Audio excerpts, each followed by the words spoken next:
એક નદી હતી. ત્યાં એક શેરડી હતી.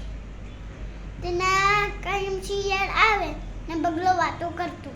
એકવાર એવું થયું કે બગલાને શિયાળ મળ્યા કે તું મારી સાથે તું મારી ઘરે જમવા. બગલો કે તું મારી ઘરે જમવા આવજે. તેને બે હા પાડી.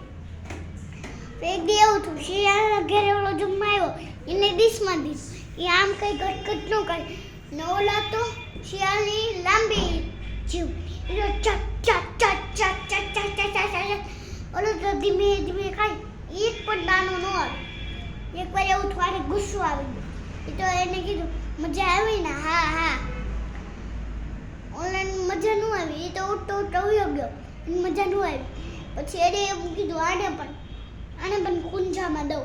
તે એને એકવાર એના ઘરે મોકલો ને એને પૂરીનું ધોઈ એ કુંજામાં નાખી દઉં. પછી ઓલો તો ઘટ ઘટ પીવે. ઘટ ઘટ ઘટ પૂરી ખાય ઘટ એમ કરતા ઓલો બધું ખાઈ ગયું. ઓલો શિયાળ એમ નાખે આમ નાખે. શિયાળને આઈડિયા આની અંદર આનો ફોન નાખ ને એવું નાખ્યું ને એમ હેઠું કે એમાં એનું મોઢું પૂછાય. પછી બહાર કાઢે નીકળો ને એટલી કોશિશ કરી પછી વયો ગયો ઘેર.